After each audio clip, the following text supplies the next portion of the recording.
The longer you do it, the more dangerous it becomes.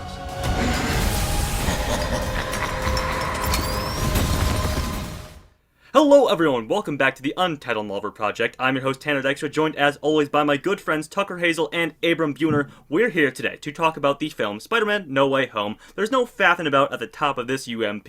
Subscribe to Backlog Banter, like the video, join the Discord if you want to talk about Spider-Man No Way Home. We have a very special Spider-Man No Way Home spoilers channel to talk about everything Spider-Man No Way Home, just like we're going to do in this video right now. Now, I know that two of us here are collected, united in our love for this film, and one of us is going to be a real party pooper during this review. Maybe, I don't know. I don't want to poison the well, but sure. I want to start talking about Spider-Man No Way Home first. I usually throw it to you two boys first, but I want to talk about it. Look, I just want to say right off the top, this is full spoilers immediately. Oh, yes, there absolutely. is no buffer here. No. If you have not seen the movie, do not watch this. There's no faff. No faff in this UMP. This is a faffless No Way Home review. You better believe it. The very first, some may say. Boys, Spider-Man No Way Home is an incredible film. I sat down in my chair at Marcus Theaters in downtown Lincoln, and I sat there and I witnessed all of this in 2.5 hours of its glory. I ate up every single second of it. I think this is, dare I say, I don't know if this is a controversial opinion or not, but the best Spider-Man film. I think it does capture an interesting facet of Spider-Man's character that hasn't exactly been tackled in this way directly. The fact that we are including this in the MCU and we're including multiverse stuff, like we said, full spoilers. We get Tobey Maguire and Andrew Garfield in this film, as we all knew they would be. Yeah. But the fact that they roll this all into here, this movie does so much, and I think it does all of it super, super well.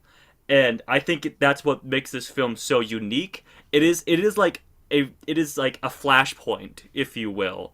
Like, it is truly incredible to think about. This is where we've come into, in terms of these movies' popularity, the trend of this thing being rebooted and reimagined so many times that we've gotten to this point, and the fact that they roll all that history into one film, and it works on that level and as a fantastic story from a filmmaking point of view. Sure. Yeah. I mean, this is a fucking miracle movie, man. I don't know how this I don't know. They fucking did it. Every day leading up to this movie, I was like, guys, what if there's just too much shit in this movie? Yeah. What if there's too many fucking characters and too many ideas and it's all for the fucking fan service and it's not gonna, like, they're gonna forget about MCU Peter Parker and like all this nonsense. But they fucking did it. This is a miracle movie. I don't know how this movie manages to balance every one of its storytelling aspects to their fucking utmost and sets up one of the most exciting futures and unique futures for an MCU character that we've seen in a long time. Goddamn. Goddamn.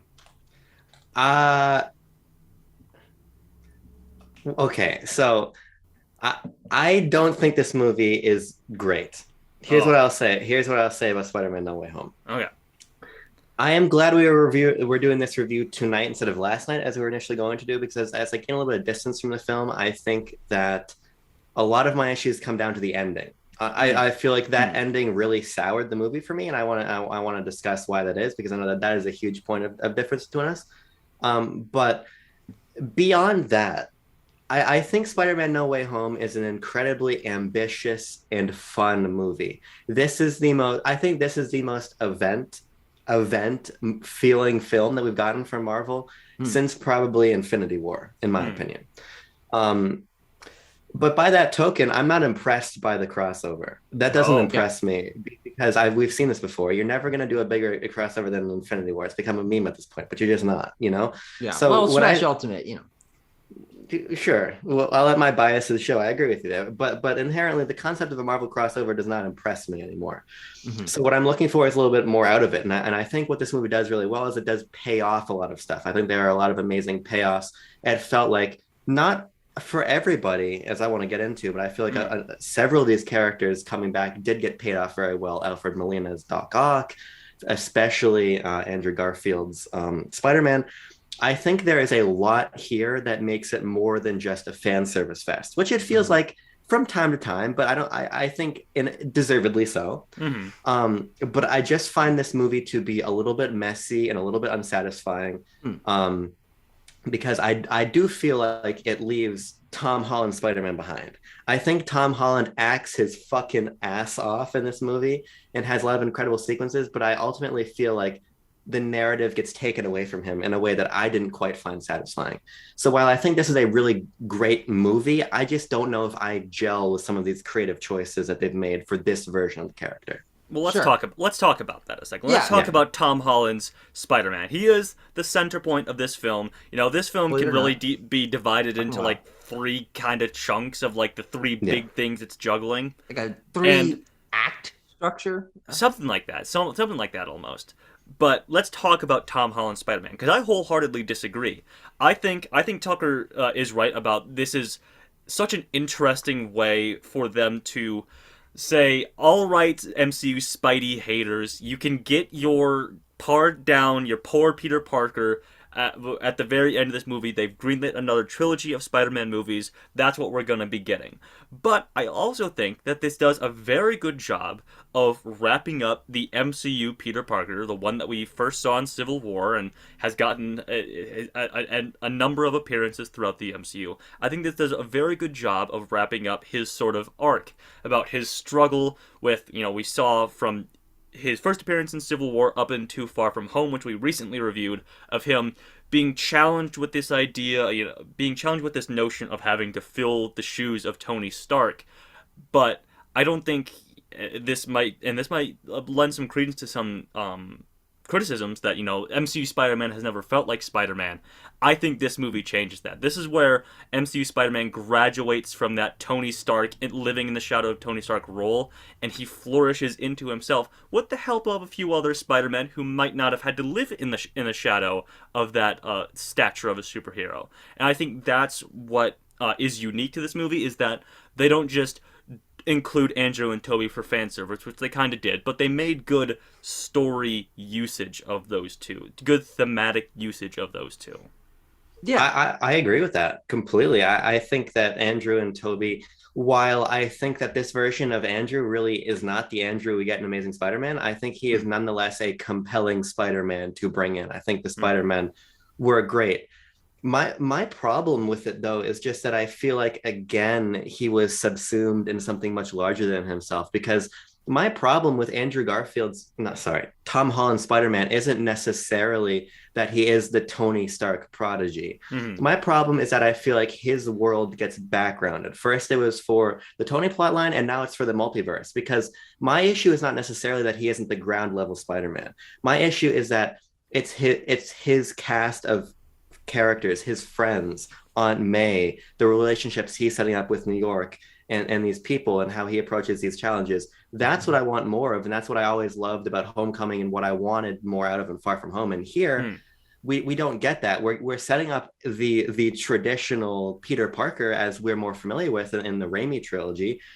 But that's not necessarily what I want. I want to see his relationship with MJ actually develop. I want his relationship with Ned to develop. I want Aunt May to develop with Happy and all of this. I just think that they cut it off in a way that feels unsatisfying by having them all in what feels like a very much a plot device manner forget he ever existed, in a way that also unravels his relationships within the Avengers, which is that unique spark about this version of the character. And that's why to me it felt like a retcon opposed to a genuine new challenge for the character to take on. What I will say, and Tucker, I'll let you go in a little bit, but what I think is that, let's talk about Zendaya and Jacob Batalon, MJ and Ned Leeds. Yeah. For a long time, or thinking back, and maybe I'm just misremembering, but I don't think that they had a lot of like complex character dynamic like relationship going on. It was Spider-Man and the friends of Spider-Man's best friend and Spider-Man's girlfriend, and they were characters that everyone loved. If that's nowhere more evident than the people weeping in their seats during Spider-Man No Way Home when they're saying their goodbyes. But I think this sort of, well, let's call it a reset that they do at the end of this, is just a starting ground, a launching pad for for new and more interesting dynamic to rise up. Because, like I said, it was MJ was really just Spider-Man's girlfriend who they made like kind of goth and edgy, and Ned Leeds was like another Peter Parker in the sense that he's nerdy and he's a bit of a loudmouth and he speaks out of turn a lot of times. But I think regardless of those facts, we've seen these actors grow up and grow into their abilities a little bit more. So I think giving them that hard reset where we can have these new dynamics, these new character arcs to go on, more interesting ones perhaps, is a very exciting notion that sort of graduates from their initial roles in the MCU previous. Tucker, I don't mean to keep dominating this, but to respond directly to that, my problem is that I just don't necessarily agree, because I would have agreed with you prior to this movie. But I think what's so nice about the first hour of this film, which I think is, in my opinion, when it's at its strongest, is that is a very unpopular opinion. I'll let you know. Yeah. People think the first hour. I like the first hour of this movie. Yeah. People think it's fucking terrible. I mean, I don't really give a shit. I know I'm in the very slim minority on this movie. That doesn't really matter to me. What matters to me is the fact that I felt like we were finally giving MJ something to do, and we're setting up the conflict of, you're making these decisions without me, right? At the beginning of the movie, and we MJ becomes part of Peter's life, and they have all of those moments after the death of Aunt May, and we're going somewhere there, and Ned is going somewhere. They're going to MIT, and we're gonna have a Spider-Man in Boston, a college Spider-Man. But all that gets shut down, and I think it does it in a way that feels like it's disrespecting the growth that it gave to these side characters. Because Tucker and I were having a disagreement about this in the Discord earlier, but I really think that Peter's decision to not tell MJ and try to pursue MJ goes back to this same tired trope of the unrequited Spider-Man love interest, where from my reading of the film, him seeing her injury and using that as a catalyst to not speak to her didn't tell me that he had to grow on his own, but told me that he didn't want to put her in jeopardy, same way he told her to take the MacGuffin box and run away with it. Right? It feels like we were going somewhere with this dynamic. We were moving it forward finally, but we had to chop it off arbitrarily. It feels like Harry Osborn amnesia to me. And that's just so disappointing, because the charisma, the chemistry between these guys is so good, but it's just gone now. And even if it's going to come back, it's not going to be organic to me, because their minds are just wiped. It's a delaying tool, and that doesn't feel satisfying to me as a viewer. Tucker, would you like to hop in? I have a lot of thoughts. I'm biding my time here. A lot of what I read this film as is functionally the opposite of how you're approaching the criticism of this film feeling like it loses MCU Peter Parker's storyline. And the reason I disagree with that is because when you break down how each element that is introduced into this film, whether it's ridiculous multiversal shit or fucking Doctor Strange or all sorts of horse shit. This movie has a lot of fucking horse shit in it. Yeah. All of it ties back into Peter Parker in a way that is a lot more personal than anything in Far From Home. Far From Home, I think, is the black sheep of this storyline, of this trilogy, because this film, I feel like, in some ways, even more so than Homecoming, feels like it is all about how MCU Peter Parker is dealing with his emotions, his struggles, and his responsibilities. I think nowhere is that more evident than him making that final decision, which I think is the ultimate high-stakes sacrifice, personal sacrifice for a hero to make that we've seen in the MCU, barring the death of Tony Stark. I do think that there are very few moments in the MCU where you really feel that the choice that a hero made sacrifices themselves to a degree that you feel their genuine emotion, because you've seen this built up. These relationships obviously exist. Their chemistry is way better in this, and their dynamic is way better in this than it's ever been. And having that torn away are those stakes. It is that ending moment of pain that comes with the sacrifice that a superhero character must make in that ultimate choice. And I do think that the film knows that there is a weight there that they will want to deal with in the future. And maybe you can say that's a little bit backloading to the future. We don't know what these films are going to be like. We don't know what the development of the characters is going to be like. But when you talk about how they establish this dynamic so interestingly, and how on their own, I think more so than the other movies, Ned and MJ feel like they are more intrinsically tied to Peter, but also more themselves. They have a stronger identity of their future. There's no way they're dropping that in the next movies. Ned, in probably my least favorite part of the movie, Ned has fucking sorcery powers now. I don't know why. I don't know. That's a weird horse shit that they fucking introduced, but they're not just dropping that. He's got a future ahead of him. There are seeds being planted here for another dynamic, maybe one that is completely polar opposite of what it was in the first trilogy, but one that could be equally as compelling, considering we've never had a hero have to deal with this kind of flipping of his life. And now we're going to be able to have, and I think what this film, or my thesis statement on this film and how I think we're thinking going into it is, you can have your cake and eat it too. Yes. People complained about the MCU version of Spider-Man because he was too tied to MCUs, too tied to the Avengers, to fucking Nick Fury, all this nonsense. And I do think that is true to a degree. But I think it actually sets up the most interesting version and most unique version of Spider-Man that storytelling has ever seen in this long-form version. We've gotten alternate universe Peters in the fucking comics, we got Miles, we got whatever, but the MCU setting up a character in the world this intrinsically had never happened before until Peter was introduced.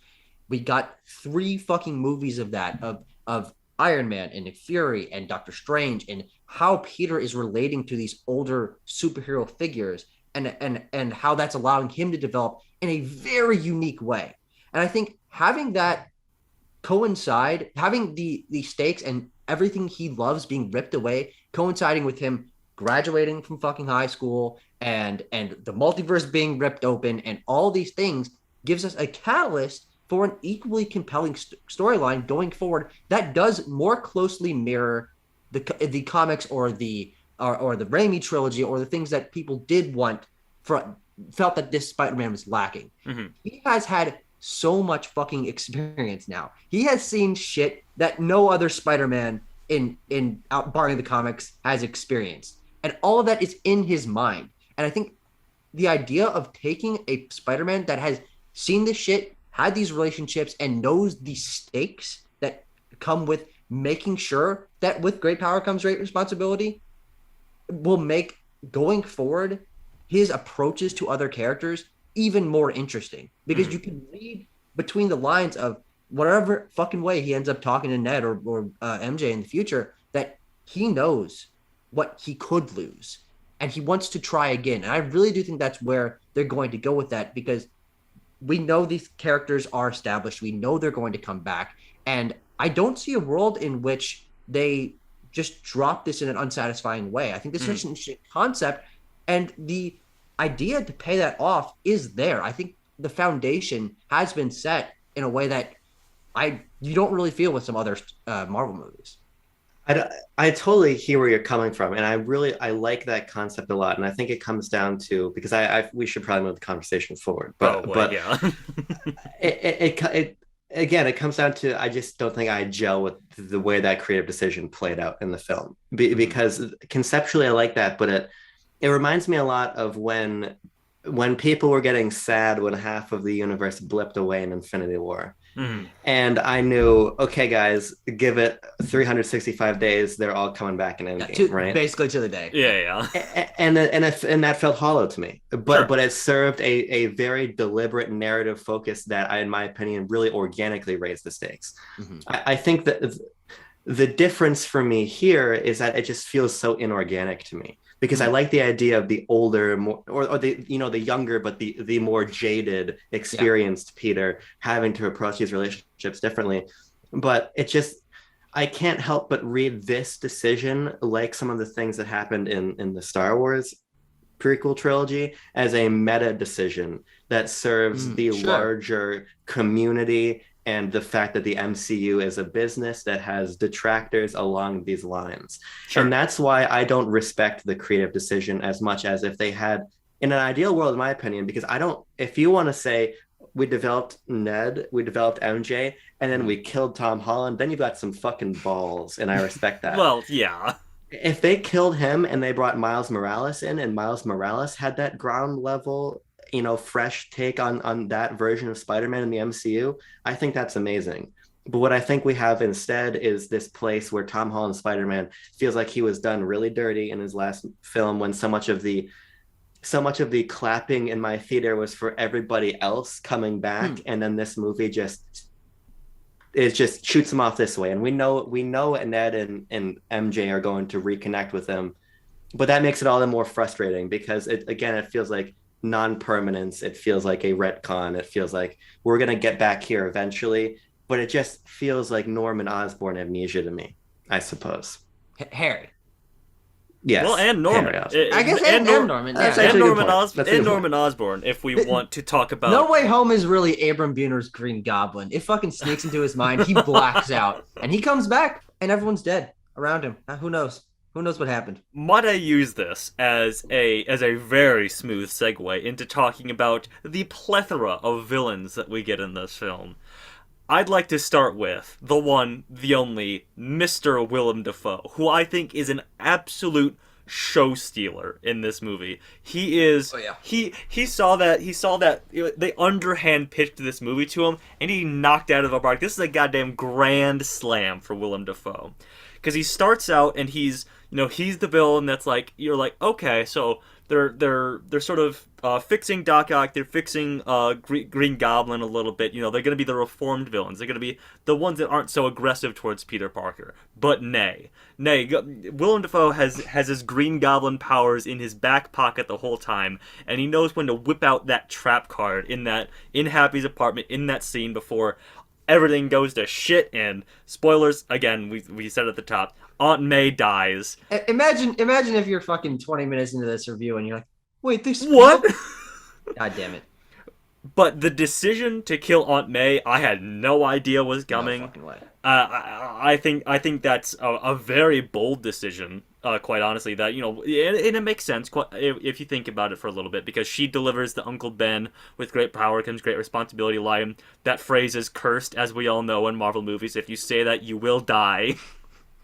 But going back did any of the Spider-Men complete that phrase? I think they sort of like pieced it together between the three of them. So they never said it. They never said it. Well, wholly. Andrew Garfield didn't know what they were talking about. No, he didn't. He's like, I'm waiting to talk about my moral obligation that I have.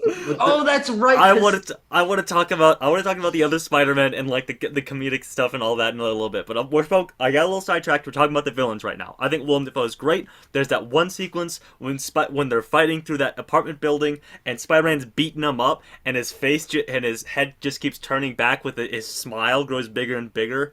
Willem Dafoe is a fantastic actor. He has that great physical presence when he turns on the Goblin, and I think he makes he's the last villain that Peter fights in this. He's the one that he almost kills in a very harrowing closing to that final fight. I just think they all do great, but Willem Dafoe is the top star, A+.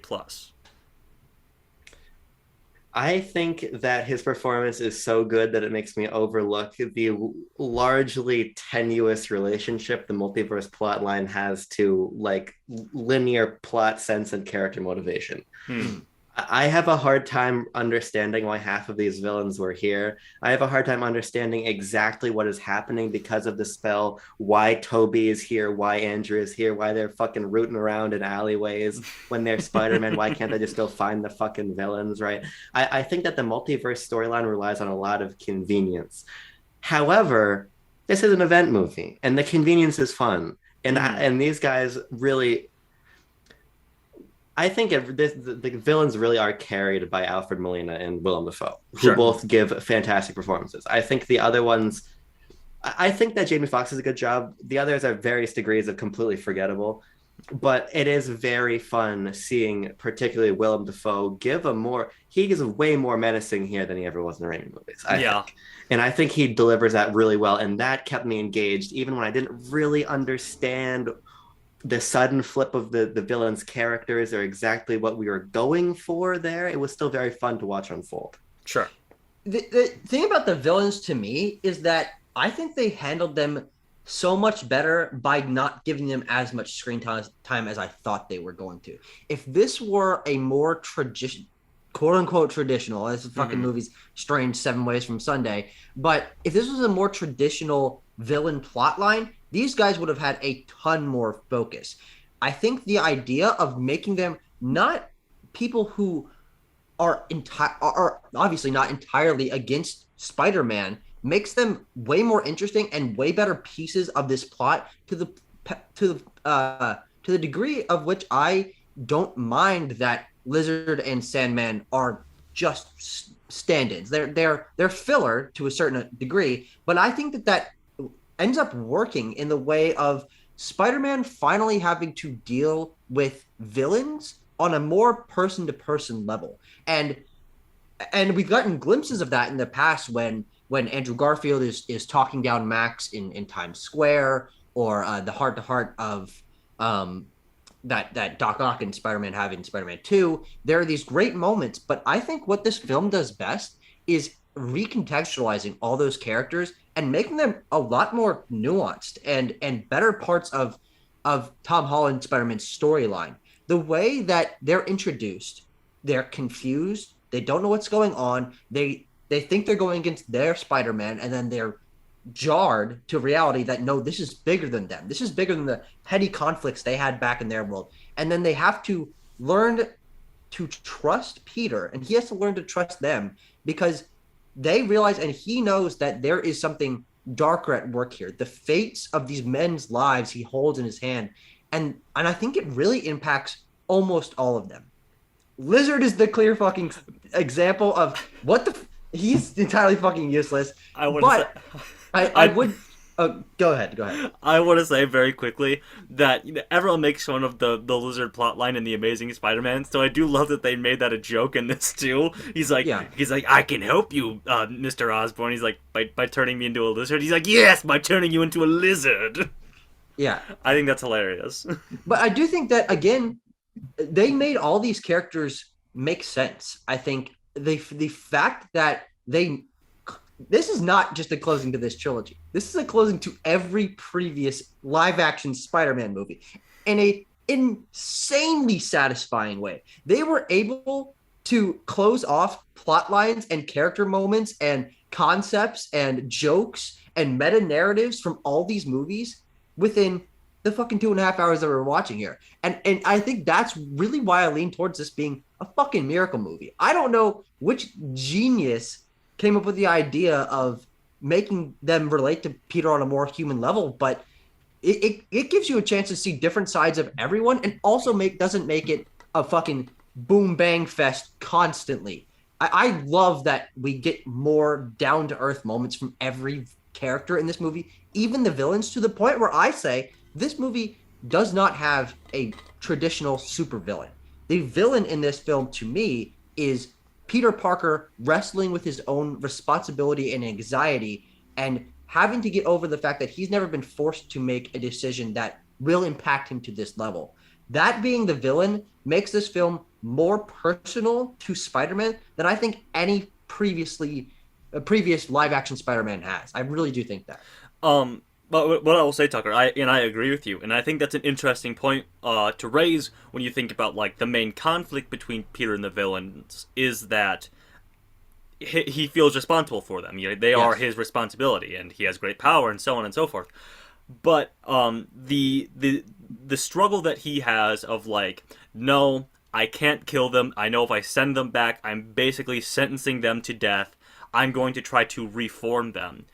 Is a fantastic plot point for Peter Parker's Spider-Man in the MCU. Shout out to our friend Sam, who pointed this out in our Discord. Join the Discord, links in the description. But he pointed this out that like a lot of other superheroes in the modern age, Marvel and DC, we hate to invoke their name on Untitled Marvel Project, but we will. They just murder their villains. They just kill them most of the time, like 75-80% of the time. But to have a hero who is actively going out of his way to not only spare the lives of these villains, but to reform them so they will not die, is so refreshing and a fantastic entry into Peter Parker's character arc, and which goes back to my thing of like why I don't feel the vitriolic hate that Abram has shown for that character arc. I'm just joking, but like that character arc that I assume they will carry that into the next few films, and why I also think they're sort of abandoning that Tony Stark thing, because I think Tony Stark has also killed like all of his villains basically. Yeah. I think Stain, Whiplash, fucking Aldrich Killian, they're all yeah, gone. they're all dead. Hey, the Mandarin survives. True. That's true. That's fair. Well, Well, no, because Aldrich Killian says, "I am the Mandarin" or whatever. We'll get to it eventually. We'll get to it. next. But yes, next. Literally. But next, I'd like Abram to say what he thinks about whatever we've been talking about. I just don't read the movie this way, and I think it's a fundamental difference in how we're trying to look into these villains, because I don't read this as a plot with a whole lot of nuance, and the reason I don't is because if you're going to open the Pandora's box of dead characters coming back, then where is Uncle Ben? Where is Uncle Ben 2? Where is Harry? Where is Gwen? Where is anybody other than a recognizable villain that gets a moment? You know, because I think if we're trying to close out character arcs and we're trying to add some heft there, then let's bring back more characters than just the villains, because that to me feels very surface level. If I may, Abram, I'm gonna finger wag you a little bit because you're ignoring a rule that this movie set up. Because we all know it perfectly adheres to the rules that it sets up.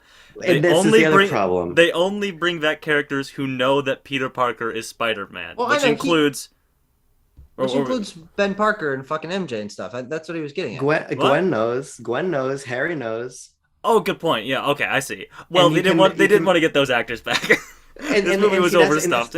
And that's part of the problem for me, right? Okay. Because that to me is where I think we lose some of the nuance. Because your point about Peter being his own antagonist in the movie, I like that a lot, but I just don't think that is enough of a through line, in my opinion.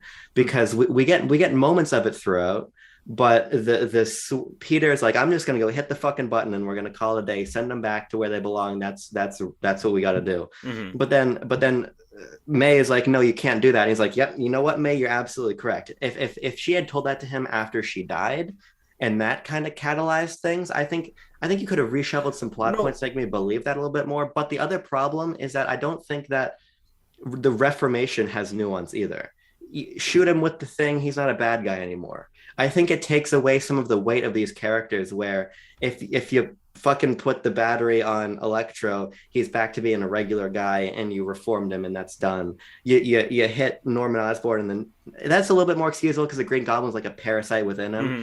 But I just think that it gets a little bit reductive when you just give the guy the thing and the guy is fine now. I just think that these characters could be richer than that. What I will say is that I think it's implied that they are all corrupted by this power. You know, they don't have the responsibility to go with their great power. And I think that's why taking away their abilities is implied. They don't explicitly say this, of course, but implied to reform them and at least make them less dangerous. And I think just the last piece for this, in my opinion, is that it almost does the Flint Marko thing for me of, so we're sending an alive Norman Osborn back into the Raimi world.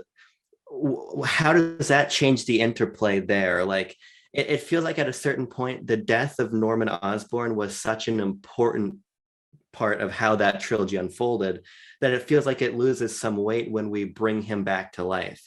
It just feels like, to me, this is where I think the movie feels its most fan servicey, and the very concept of its plot, because it brings back the villains. But I just think that if you're going to bring back dead characters, you need to do it in a way that has more nuance than this, in my opinion. I think there was a much more complicated, especially for a film that is very action light. There's a couple major action set pieces, but it's a lot of conversational sequences and character development. And if your movie is going to be character development, really develop the characters then, because we're not shying away from Andrew Garfield getting a character resolution, right? It's not like the movie is afraid that you're not going to know what's going on. So by that token, bring back Gwen, bring back Harry, make these plots complete, you know? I think that's also why I just found the core of the movie a little bit shaky.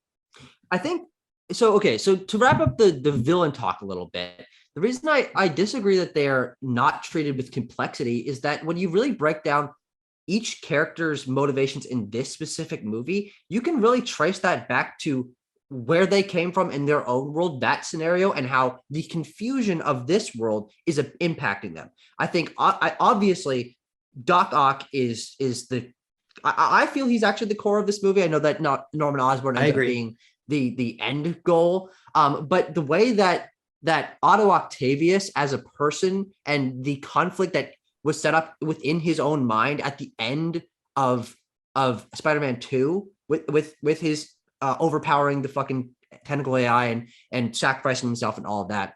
I think that is properly carried through in this. I agree. That's the exception for me. I think Norman Osborn and his conflict with at like the last moment of his life, dealing with the goblin serum infecting him.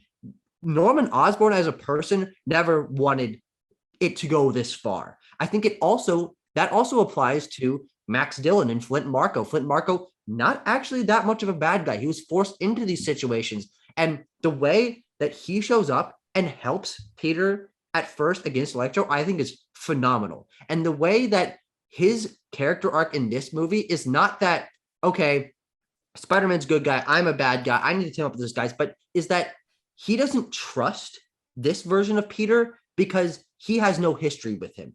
This is a new universe. What's different? What is this guy going to do to me? I have a daughter to get back to, and while he might seem like the easiest option, maybe working with a whole group of other guys can get me to where I want. All of that I think is backgrounded, but done really well. And even with Max Dillon, who I think is a little less than those other three, understandable. Max Dillon as a person in Amazing Spider-Man 2 didn't really want this. He leaned into the easiness of getting these abilities and letting them go to show his power. And I think that translates really nicely into this, where he is a little tenuous at first. He's confused. He doesn't really know the situation. But when he finds out that he can finally unleash his power and this, this fucking worm of evil has been seated in him, he snaps and goes off. And I think that's a great way for, at the end, when he gets that payoff moment with Andrew Garfield, that ties back to the fucking Times Square scene in Amazing Spider-Man 2. Yes, I think it does. Each of these guys are actually a lot more complex and perfect continuations of their character arcs from those first movies. The reason they're not villains in my mind is because when you break it down, those guys were villains because of the scenarios they were in, the things that corrupted them, the moments of that time and that scenario that pushed them to do these things. When you take them out of this and give them someone who does genuinely care about saving their lives, I believe that each of these guys can be reformed. They can be sent back to their own worlds without their powers, less dangerous, but with the knowledge that they can be reformed. I think all of that works to a degree that also connects back to Peter as a person. And he's not taking the easy way out here. The easy way out is, I want everyone to forget. So he goes to Strange and does that, which is a whole hullabaloo. I want to send them back to their universes without reforming them, because if I do that, that means I have to deal with all these people. I have to deal with all this. But he's forced to not take the easy way out. And I think that's what pushes him to develop so much in this movie. These guys are catalysts for MCU Peter Parker to learn more about himself, his abilities, and what it means to be a hero. And I think that's really important for closing off that character arc, where in Far From Home, the biggest choice he makes in that movie is the easy way out. He hands Mysterio the glasses because he doesn't want that weight on his shoulders. When he finally shoulders the brunt of a choice in this, whether that's curing the guys and sending them back to the universes or making his ultimate sacrifice at the end, that is a complete payoff of what has been set up through Homecoming and Far From Home. I agree to an extent. I want to take it back to the villains, because I think that's kind of the core of it. Sure. I agree that the scene with Max and Andrew is great, but we don't get any more of those. And that's my problem. If getting rid of the Goblin and Norman reforms him, well, then why isn't there a scene where Norman has to deal with everything that he has just done? The movie ends before that happens. The movie ends before Flint. It does feel like there's like 5 minutes missing. Yeah. If the problem is that Flint doesn't trust Tom Holland's Spider-Man, well, he also doesn't have an issue trying to suffocate Tobey Maguire's Spider-Man either. He knows that one. He doesn't give a shit. He tries to kill him. He blatantly tries to kill him in that final fight scene. And then there's also no character resolution there. And I like this idea about Tom Holland's arc, but when we're talking about the villains that do get paid off, Alfred Molina and Max, it's completing character arcs that Tom Holland is completely external to. You get the great scene between Alfred Molina and Tobey Maguire where he's like, Toby, how you doing?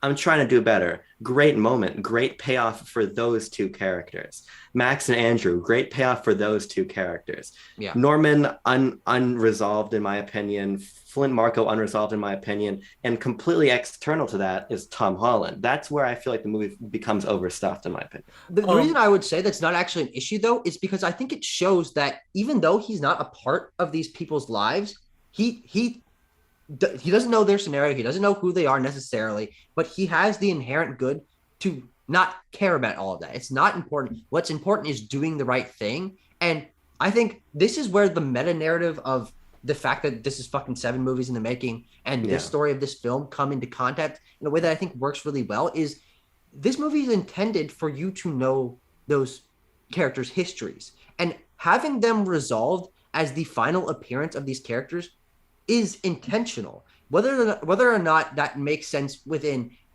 Tom Holland's relationship to these characters, I don't think necessarily matters, because what we're doing is closing off everything from everywhere. And I think the way that they were able to balance that is more important than having everything story-wise directly tied to him personally. Because his personal struggle is strong enough to where he doesn't need a direct relationship to each of them.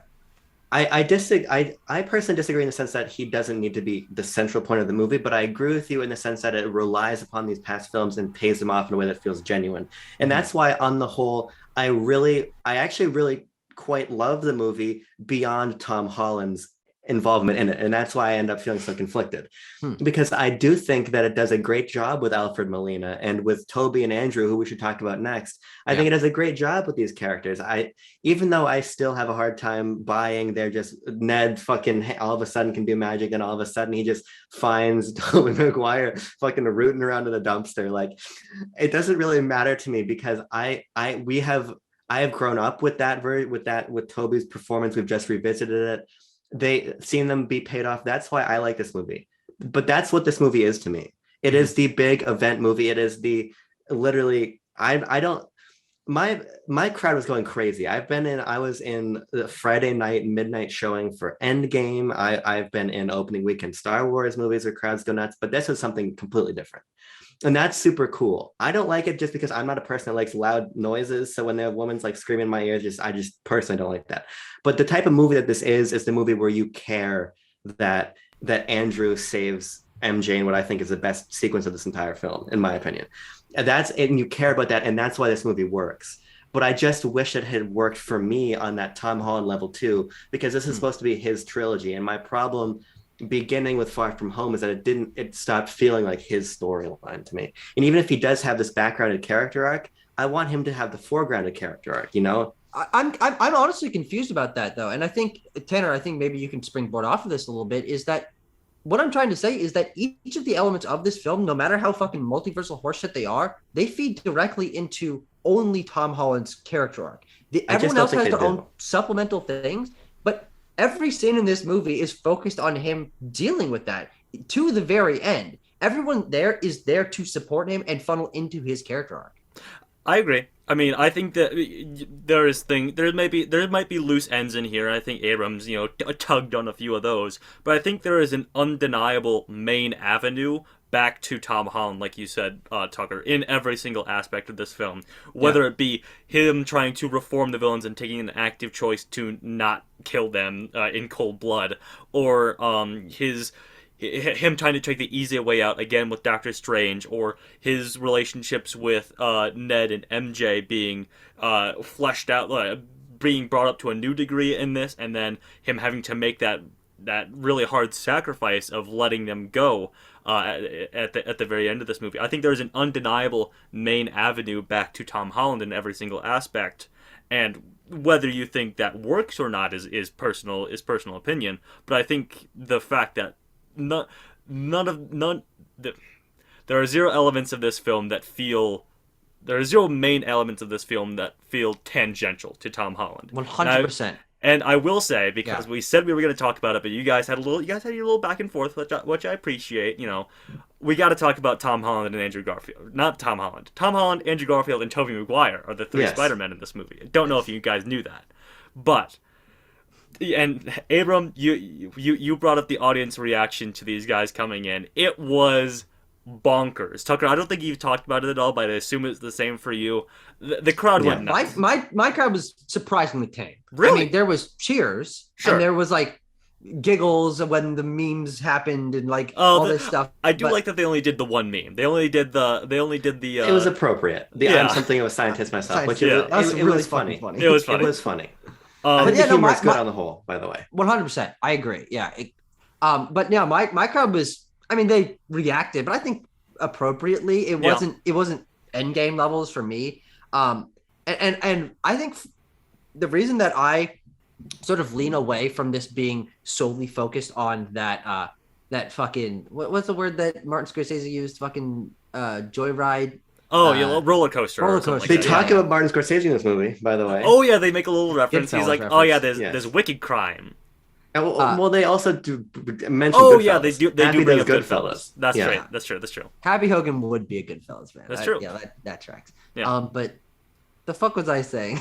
Let's talk about Tobey Maguire and Andrew Garfield. Is what I Yeah, was no, saying. is that each of their introductions for me feels like they exist there to service Tom Holland's character arc with the ways that all their dialogue is played off and to satisfy.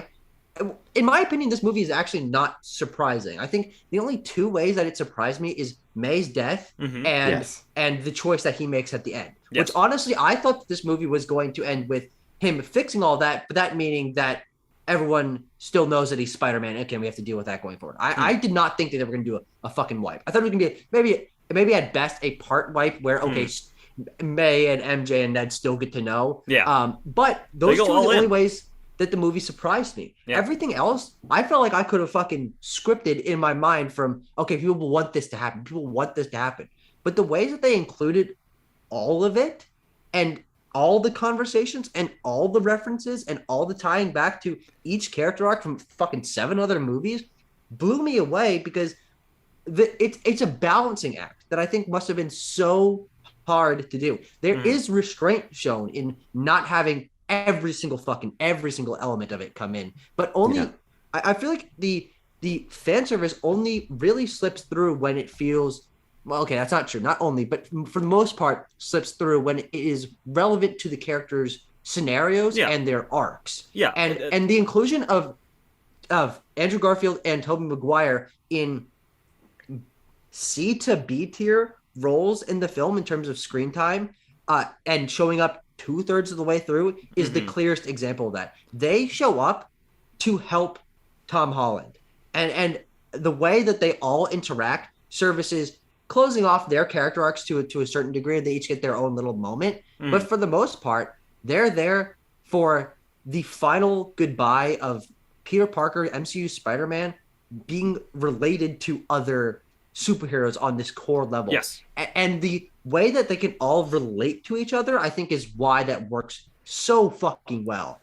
Yes. Okay. So, Tucker, you brought that up, and I really do want to say that, like you said, Toby and Andrew show up to help Tom Holland. They are, they sort of like, they cheer him up a little bit, and he's like, we are literally Spider-Man. We know what you're going through. But at the same time, I was a little worried that, they would just be like, here are some bullet points of things that you should do to be a better Spider-Man. And now we're out.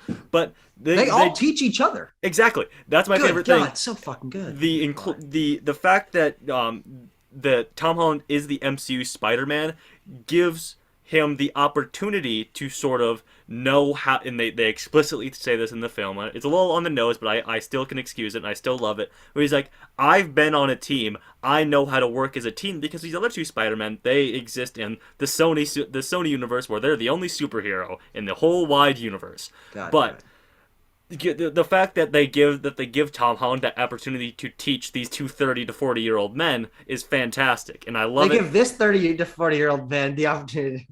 No, Tom Holland's like 25. He's age appropriate. He'll be 30 by the time that next third Spider-Man movie comes out. But we'll get there eventually. But He'll be fucking 35 by the time that. I don't know. But listen. Also, I love Tobey Maguire and Andrew Garfield. I think all the comedy that they give these two works, all the the little fun, fan servicey, cathartic, crowd pleasing moments are 10 out of 10s. I love that they point out the fact that Tobey Maguire's old and he has a back problem, and then we get a scene of Andrew Garfield cracking Tobey Maguire's back. God, I love that they're all sciencing it up inside Midtown High together. I love that. If we want to get emotional with it, that conversation where they share the "with great power comes great responsibility," and Andrew Garfield just nods because he's like, "What are you guys talking about?" But I do love that they pay attention to the fact that he wouldn't know to say that because he never heard that actually. I think that there is care included in all of this. And Abram, I want to push back on your original statement that this doesn't feel like Andrew Garfield from the Amazing Spider-Man movies, because I think it does. Andrew Garfield, in those fleeting moments where he got to be funny, witty, sarcastic Spider-Man, he's good. I think he's fantastic in this. I think he's probably my number 2 for show stealers in this. But I don't even know where I was going with this. But yeah, I think the Amazing Spider-Man them not movies, being there. yeah, Their versions. I think the Amazing Spider-Man movies were a little too dark and gritty and early 2010 superhero movies for them to have fun with Andrew Garfield's Spider-Man, but this is the opportunity for him to come through. There's one line that I love Andrew Garfield so much is when they're establishing who's Spider-Man 1, 2, and 3, and he goes, "Spider-Man 3!"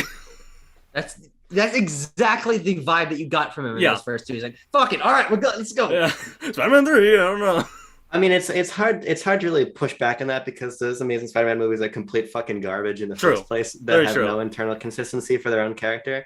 But I mean, in a movie that frankly does not give a shit about making fun of these past characters if it wants to, like just blatantly laughing at Otto Octavius's name or things like that, and then have Andrew Garfield come back and be a little bit brooding. That's kind of funny. I do like that they imply that though, that he, on that conversation on the roof, he says, "I got dark, I got bitter," and stuff like that. I think that's a good implication for that character that we never got because those movies were bad. Well, yeah, but here's the other thing. You can't tell me that he no longer pulls his punches and then he's turning into fucking Batman and then he's like making the fucking pep squad and I love all you guys. That doesn't make sense. Here's the thing. I think, we've all only seen this movie once. Yeah. I have a plan to go see it again. Tanner has a plan to go see it again. I don't know what you're fucking up to, Abram. But I think a lot of this comes down to specific wording and dialogue that we might have picked up on differently. Because what I gathered from them referring to Andrew Garfield Spider-Man's past is that, well, okay, obviously, they have had a ton of time in between what the last time we saw them and whatever this version is. This is canonically 13 years later for both of them or whatever. It doesn't we don't fucking know. It's not explicitly said, but I do think that what I gathered from Andrew Garfield's thing is that he got dark, but he was able to overcome that by he left the Peter Parker life behind and leaned into Spider-Man, but was able to not be the Batman version of Spider-Man, which is why when he comes through this, you feel that he is reached a balance point where he's not super confident with himself, but he's not the brooding guy that he leaned into at one point, and he's able to take cues from the other two who are obviously the more hopeful Spider-Man and have fun with the situation, which is something you always saw him trying to do in those other movies, but depending on the situation or whatever he was put through, he wasn't given that opportunity. And I think that actually works very well for a conclusion to his character. I mean, I just feel like we have to pick up on such specific dialogue things to feel that, because I think there's an opportunity to show instead of tell what you're saying here. If he had caught the glider instead of Toby, that's the perfect you don't push too far moment. Okay, that's a good point. And then that doesn't happen. It's I was dark and now I love everybody, but you never show that to me.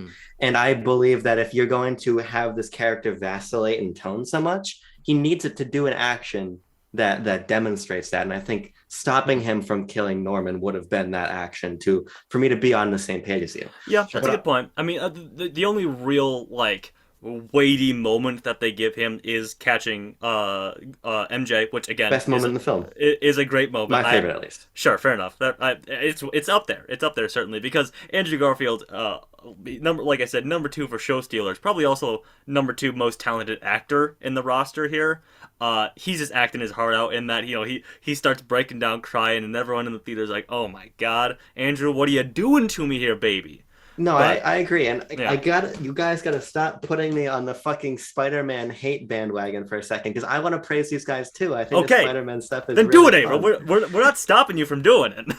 But I also can't give the impression that this is a well-made movie. Oh, I'm sorry. So I gotta keep playing for the Fair home enough. team. Fair enough. But no, in all seriousness, I think that the Spider-Man stuff is very fun.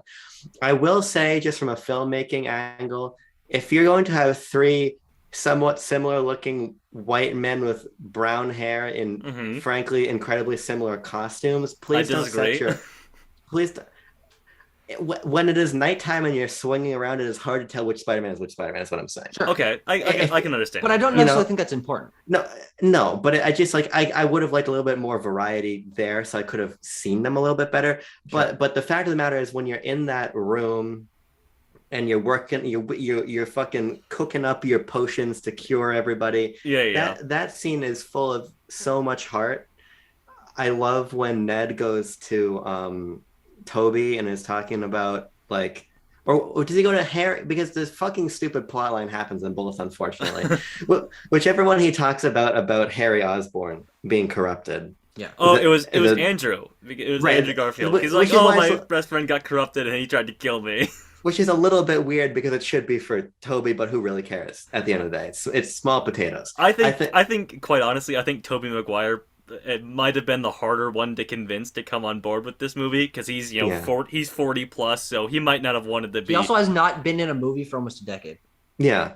So those interactions were really fun. I love when Ned goes, Peter, and then they all Yeah. turn, and then he goes, Parker, and they all like I think they do a lot to play off of each other really well, but I also think they also sell the heart of the movie in a Yes. very strong way.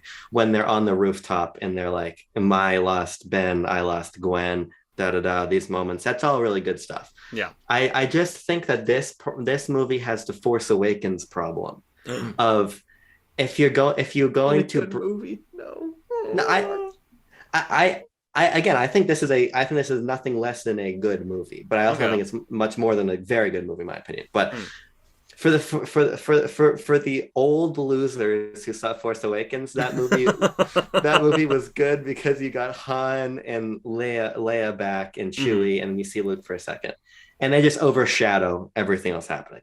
Mhm. And I think that The Force Awakens leans into that. And I think this movie also leans into that. And I've become the old loser who now cares more about seeing Toby and Andrew. And that's partially, I think, my projection into it, but partially because this is the multiverse event movie. This movie was bought and sold on the premise of these guys being in the movie, right? That's fair. So That's a fair point. You can't help but feel that they do overshadow a lot of stuff. Yeah. And maybe on a second watch, I completely think it does.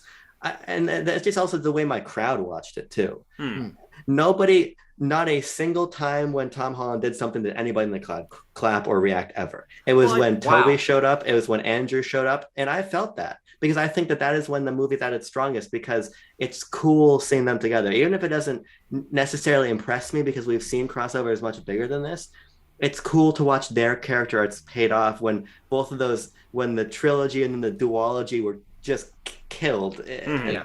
And paying off that stuff is fun. I think that's when the movie is at its best. So I really like the Spider-Man stuff. I really like what they add. I do think that fight scene should have been in the daytime, but I think that is a really strong element of the film too. Sure. I will say that my crowd did react to a fair bit of Tom Holland stuff. Obviously, like you said, this movie is everyone's like, well, they haven't said that Toby and Andrew are in it, but everyone's going in knowing that they're in it, and that is right. Probably why this movie is going to make $1 billion or whatever. It's already it's on track to gross like what, 535 million opening weekend. Good For lord. a pandemic movie is fucking like it won't be the fucking Omicron wave. It'll be this fucking John Watts wave killing everybody with coronavirus. Oh, good now. god. But I do want there is one last element of this film that we should talk about, and Matt Murdock. well, yeah, we could say very cool that they put Matt Murdock in. He's in it for approximately 2 minutes. He catches Not that even. brick. Not Probably even not 2 even. minutes. No, Probably fucking like way. a minute. Yeah. I think He he got- feels he's got- the most. That is definitely the most egregiously fan servicey part of the movie. It is Sure. fun that he shows up, and Yeah. I mean, he is a lawyer in New York, so in context it works. But also, like, we all know that's Daredevil, Yeah, right? John, we know who that is. I think I think what they're setting up is because Spider-Man and Daredevil have friendship in Yeah. the. I said relationship. They can have kiss. I don't relations care. in the comics. They have yes. sexual relations in the comics, but no, they're friends in the comics. And I think that's something that they're very clearly setting up. Yeah. By spoilers for Hawkeye, also putting Kingpin in Hawkeye episode 5. Yeah. And I think they're setting up, Daredevil and Kingpin and Who What's and whatever's is going to be more so present in the next few Marvel things. So I'm very excited for that Spider-Man Daredevil friendship that's probably going to happen. But we should also talk about Mr. Doctor Stephen Strange. Because before I think Tom Holland opened up in an interview and said, before we got like the multiversal villains and stuff in this was basically just gonna be a Spider-Man Doctor Strange Civil War situation, and I think it's clear that they went a different direction because that takes up a very small portion of the film, and and Doctor Strange is just like locked away in his mirror dimension for a good majority of this film, and. Honestly, I don't care. I like that that's where the situation had to start at, and we got a really crazy, cool action sequence where Spider-Man beats Doctor Strange using the power of math. With the fucking really on the nose lie about that. I love that. I love that. I saw because that it's fucking like, line coming from 6 minutes away. I love that though because Peter Parker is exactly the kind of guy who would like nerd out about math and be like, yeah, math is cool. Can I just say very quickly, literally every fucking bone and muscle in my body tensed up at the end of the movie because I was fucking willing them to not have him say "I know" to MJ when she says "I love you." Oh, did you do the Star Wars thing? I'm so happy that didn't happen. Yeah, me too. Yeah, me too. I just want to throw that out there. Good.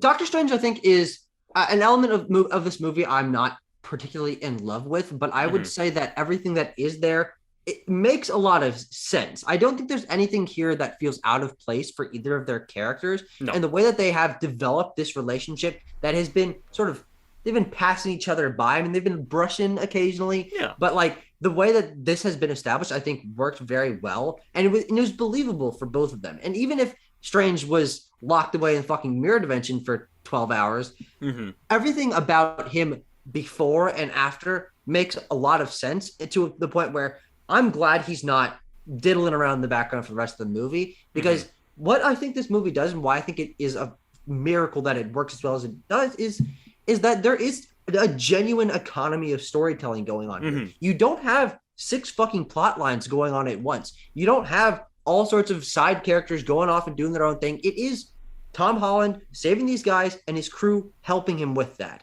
And then, continuing relationships of him and Aunt May, and then bringing in the other characters, which, as I said, I do think are intended to only support his character arc. The way that this movie balances all that, even if it means shutting fucking Stephen Strange in a goddamn mirror dimension for 6 hours, like, I think it works so well for the movie's pacing that this is 2 hours of 30 minutes of no second of wasted screen time. You have Daredevil show up, and yes, it is fan service, but it serves to introduce him, say that Peter needs a fucking lawyer, say that Happy's also in danger because of something else that he did. Like, all this stuff ties into very deliberate planning. This movie feels very deliberate in what it chooses to show versus not show, include versus not include. And if the sacrifices that they make are so logical, and the ways that, okay, yes, we didn't need this at this moment. Let's focus on what's important. And I think this movie, I genuinely think is one of the most impressive films I've ever seen. Not because I wasn't particularly surprised, but because it handled everything that I expected better than I expected it. It handled everything I wanted.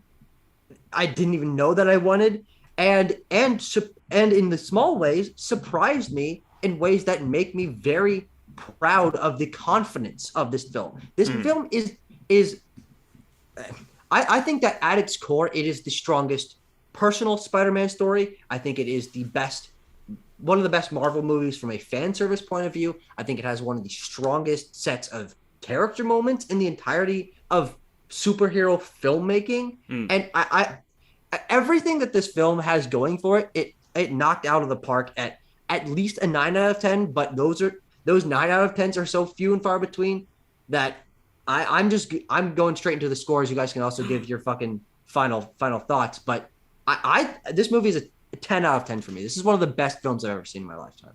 Sure. Tucker, you jumped the gun a little bit there because I did want to bring up there are post-credit scenes on this movie, if you can believe it.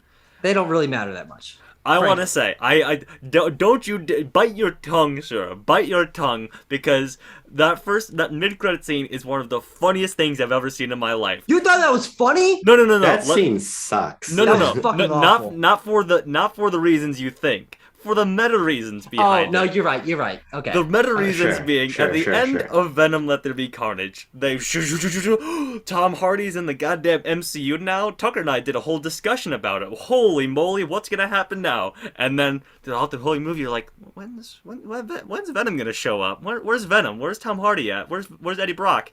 And then mid-credit scene, he's in a bar talking to a guy about Thanos or whatever. He's like, hold on, let me wrap my head around all this. And then he's out of nowhere. I think it's so funny that Sony so clearly wants to weasel into the MCU because they have a little in. They're like, for sure, you could have Spider-Man, sure, the one character that everybody likes that we have, but you're gonna take our shitty fucking Venom movies too, you pieces of shit. And Marvel's just like, no, we're literally not going to do that.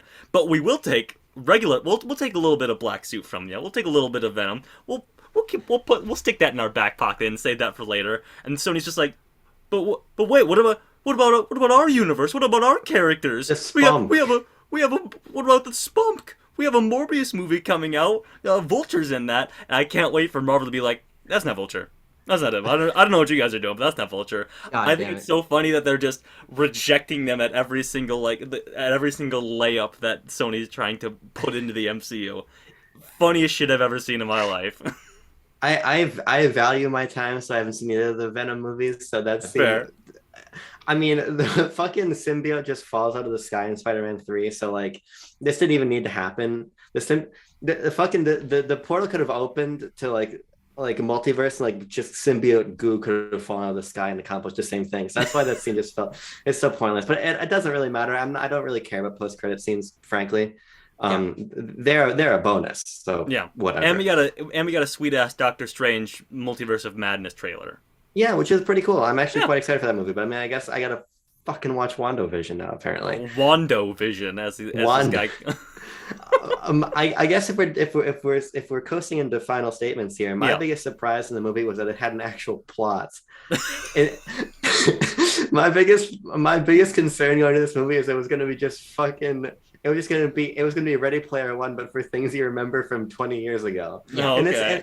And it isn't that. And No. as I said, this is going to sound really bad, but the video is almost done. So unfortunately, it's too late for you to say anything in response to this. Mm-hmm. But the more I think about this movie, the more we try to analyze it, the less I personally like it. The stronger it catalyzes me in thinking that I just personally cannot read the film as deeply as you guys do. Mm-hmm. Where I think this movie operates the best is on the event scale.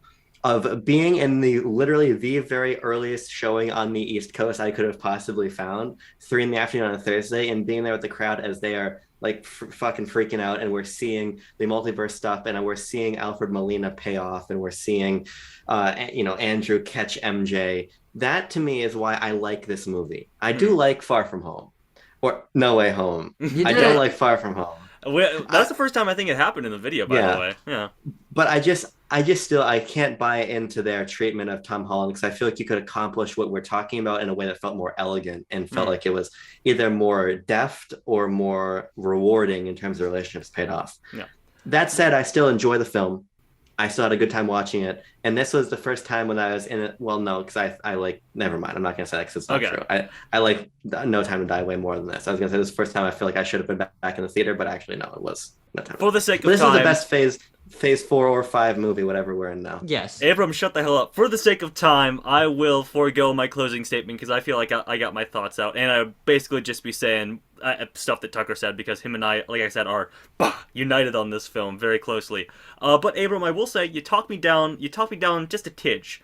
Unfortunately, you know, Tucker and I were talking like, oh, maybe we can sway Abram a little bit in this conversation. Didn't But happen. in fact, I was the one to be swayed just an inch, I will say, and I think that will be reflected in my score. Or if you want to switch over to that very quickly, Type you got a it number in. in? You got a number in? Oh, I typed in shit. my number fucking 5 minutes ago. Oh God Almighty. Okay, I'll put It's my not a number in. surprise. I'll put my I'll put my number in. 3, 2, 1. Boop.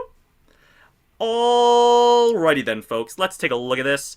We have Tucker at a very clear 10, full 10 points. I'm, like I said, Abram talked me down just an inch. I'm at a 9.9, and Abram gave this That's a the smallest 7.1. thing she could possibly give.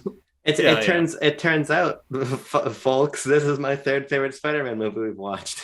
Congratulations. Of course, in our Spider-Man ranking, that puts it at number dos, right below Spider-Man Homecoming, which I feel like isn't too far off for most people where this is gonna fall. You know, maybe. And if we switch over to our MCU ranking, this film got an average 9.0 score, by the way. If I switch over to the regular MCU ranking, this again goes at the number 2 spot, again coming in just below Spider-Man Homecoming.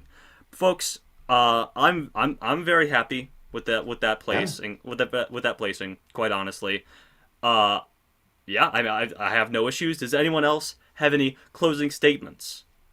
Any final thoughts? Here's what I want to do. I want to come through the fucking multiverse at you, Tanner, and I want to add an episode to the Spider-Man ranking. What? Because next week we're gonna delay going into fucking Iron Man 3 just a little bit longer, so we can talk about the better version of this movie, Spider-Man Into the Spider-Verse. How dare you, sir? How dare you take my show away from me?